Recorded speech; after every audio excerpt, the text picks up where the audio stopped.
sounds hyperbolic, but it's true. You are a stalwart champion, an advocate. You are so awesome, and I am glad you're not running for governor. Whatever. Your work is not done. It is my pleasure to introduce to you Tish James. Thanks. Thank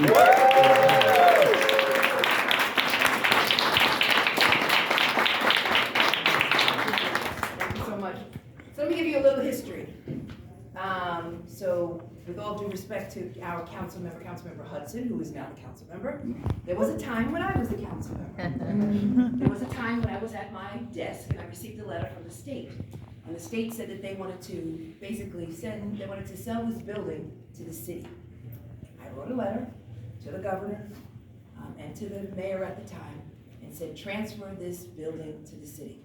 Because what we need here is programs for young people. We need programs for the community. There's nothing here in Crown Heights for anybody in this community. We need to save lives. And believe it or not, they transferred it. And then a number of organizations said that they wanted to be a part of this building. As you know, the drill floor was an issue that I wanted to focus on. And then all of these organizations, including the Pride Center, applied. That's when they elected me to public advocate. And the rest is history. Organizations applied, spoke to Don Kaposha, spoke to a number of elected officials, and here we are. And this is a great space, because we need a safe space. A space where individuals can walk through the door and be non-judgmental. We need a space because I read an article, and I'm not sure if any of you read the article in the New York Times this past weekend. It was in the Sunday Times. It was about trans youth. And they talked about Arkansas, right? They talked about Texas. They talked about all of those states, 20 states that have introduced laws which basically ban medication to trans youth. They say that it's a form of child abuse. And there was a story in particular about one trans youth named Zara. I'll always remember that. And how she was 14, and the only thing that she wanted was the medication. And unfortunately, she lives in Arkansas. The state is one of two states that actually have passed laws banning medication to trans youth. And she was depressed.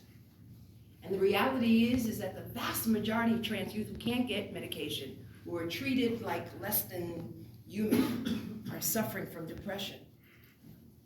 But not when they walk through these doors. Not when they come into an audience like the audience that is here this evening.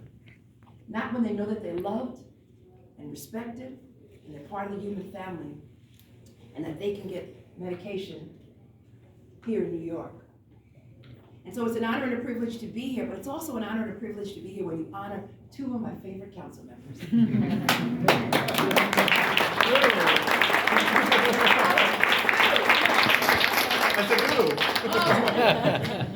Well, let me start with my own council member. So it's honored and privileged to be represented by this young woman who is a history maker, someone who has stepped in and shaken up the entire district, someone who is all around the district, and people call me and report to me about all the things that she's focusing on. Someone who's not afraid to speak truth to power. Someone's not afraid of the truth and not afraid of being who she is. And sometimes when she walks into a room, she owns it. And so it's an honor and a privilege to call her my council member, Councilmember Crystal Hudson.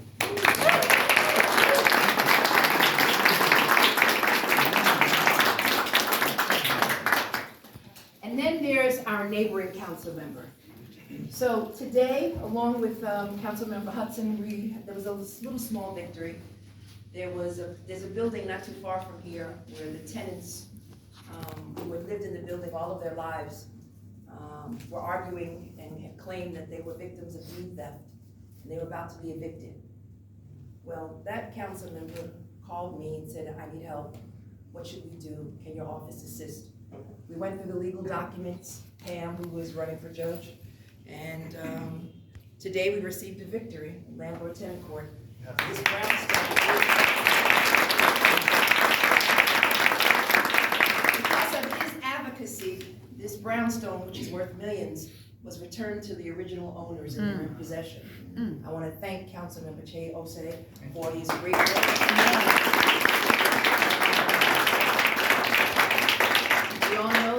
speed theft and issues affecting tenants in Bedford-Stuyvesant, Crown Heights, and Fort Greene is a major, major issue. And with these two council members in the city council, I know that we will make a difference in again, restoring brownstones and turning over bad actors to my office. Yep. And also, listen, this is a historic city council. We elected how many members of the LGBTQ committee? 20? 20. I like 20. 6. 4, okay, 4 people of color and 6 in total, and one day there will be 20. So,